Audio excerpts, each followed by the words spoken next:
Hello তো guys, ড্রু ম্যাকিন্টায়ার এই সপ্তাহের মানডে নাইট রতে হলো আবারও সাসপেন্ড। এই সপ্তাহের মানডে নাইট রতে মানডে নাইট রর যে জেনারেল ম্যানেজার অ্যাডাম পেয়ার সে একটা সেগমেন্ট করছিল, সেইখানে রিংয়ে আসার জন্য আহ্বান জানানো হয় ড্রু ম্যাকিন্টায়ারকে। ড্রু ম্যাকিন্টায়ার কিন্তু অনেক হাসি খুশি আর চিল মোডের সাথে চলে আসে রিং এর মধ্যে। তারপর তাকে অ্যাডাম পেয়ার্স বলে, আমি যদি তোমাকে সিএম পাঙ্কের সাথে 1-on-1 ম্যাচ সামার স্ল্যামে দেই তাহলে কি তুমি অনেক খুশি হবে? এর উত্তরে ড্রু ম্যাকিন্টায়ার বলে, এটা যদি সত্যি সত্যি হয় তাহলে আমার থেকে খুশি সারা পৃথিবীতে কেউ থাকবে না। পরে অ্যাডাম পেয়ার্স বলে, ঠিক আছে আমি তোমার ম্যাচ ফিক্স করে দিব, কিন্তু একটা শর্তে। পরে সে দুইজন রেফারিকে রিং এর মধ্যে আসতে বলে এবং ড্রু ম্যাকিন্টায়ারকে বলে এদের কাছে তুমি ক্ষমা চাও, কারণ তুমি এদের সাথে অনেক খারাপ ব্যবহার করেছিলে মান ইন দা ব্যাংক পেপার ভিউর যে প্রেস ইভেন্ট হয় সেখানে। এই কথা শুনে কিন্তু ড্রু ম্যাকিন্টায়ারের মাথা একদম গরম হয়ে যায় এবং অ্যাডাম পিয়ার্সের দিকে তেড়ে চলে আসে যে আমি কেন তাদের কাছে মাপ চাবো। যখন সে অ্যাডাম পিয়ার্সের দিকে তেড়ে চলে আসে তখনই কিন্তু রিং এ এন্ট্রি হয় সেথ রোলিন্সের, এবং কি এসেই কিন্তু ড্রু ম্যাকিন্টায়ারকে অনেক মারতে থাকে এবং কি তাকে মেরে মেরে রিং থেকে বের করে দেয়। সো গাইস, এটা শিওর থাকতে পারেন যে সামার স্ল্যামে সেথ রোলিন্সের সাথে ড্রু ম্যাকিন্টায়ার কিছু একটা তো হবেই, হতে পারে এটা ট্রিপল থ্রেট ম্যাচ হবে, যেখানে কিনা সিএম পাঙ্ক, ড্রু ম্যাকিন্টায়ার এবং সেথ রোলিন্সের মধ্যকার ট্রিপল থ্রেট একটা ম্যাচ হতে পারে। এখানে গাইস আরেকটা প্রবলেম হয়ে গেছে কি, অনেকগুলা গণমাধ্যম থেকে কিন্তু নিউজ দিচ্ছে যে সামার স্ল্যামে Seth Rollins versus Drew McIntyre match হওয়ার সম্ভাবনা কিন্তু আছে, কারণ হচ্ছে সিএম পাঙ্ক কিন্তু এখনো মেডিকেলি 100% ক্লিয়ারিফিকেশন পায় নাই যে সে একদম সুস্থ আছে। সো গাইস, এখানে ট্রিপল থ্রেট ম্যাচ হলে কিন্তু মজাটা ওইরকম থাকবে না, কারণ সিএম পাঙ্ক এবং ড্রু ম্যাকিন্টায়ারের রাইভালরি কিন্তু সেই রয়্যাল রাম্বল থেকে চলে আসছে। এখন তাদের মধ্যে যদি অন্য একজন ঢুকে যায় সেটা কিন্তু গাইস অতটা ইন্টারেস্টিং লাগছে না। সো গাইস, দেখা যাক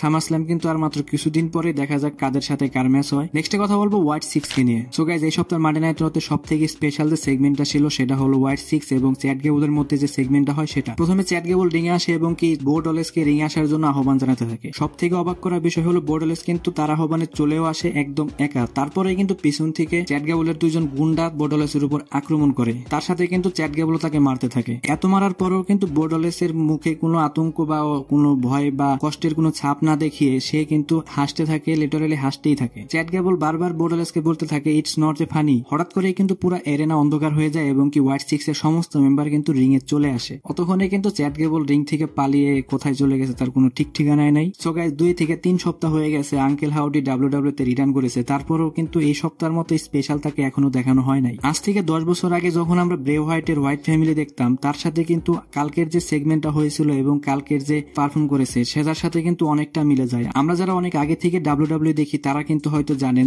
যে ব্রে হোয়াইট তার হোয়াইট ফ্যামিলি নিয়ে ডাব্লিউডাব্লিউ তে যে হরর সেগমেন্ট গুলা করেছে এবং হরর কর্মকাণ্ড গুলা করেছে সেটা কিন্তু এখনো ভোলার মতো না। সেইগুলাকে কিন্তু আমাদের আবারও মনে করে দেয় যখনই হোয়াইট সিক্স এর সমস্ত অ্যাক্টিভিটি দেখে। সো গাইস, যেটা বলাই যায় হোয়াইট সিক্স এর সামনে আরো ভালো ভালো স্টোরি লাইন আসতে চলেছে এবং কি অনেক ভালো ভালো অপোনেন্ট এবং ভিকটিম তারা পাবে। এই পিকচারটি দেখুন গাইস, আজ থেকে 5 বছর আগে ব্রে হোয়াইট ডাব্লিউডাব্লিউ তে ফিন রূপে এইভাবে ফিরে এসেছিল। আশা করা যায় হোয়াইট সিক্স অনেক ভালো ভালো কাজ করবে এবং ব্রে হোয়াইটের যে নামটা থাকবে সেটা তারা সবসময় জীবিত রাখবে। হ্যালো তো গাইস, এই ভিডিও এই পর্যন্ত। রেসলিং সম্পর্কে সমস্ত আপডেট এবং নিউজ জানার জন্য আমাদের চ্যানেলের পাশেই থাকুন। ধন্যবাদ।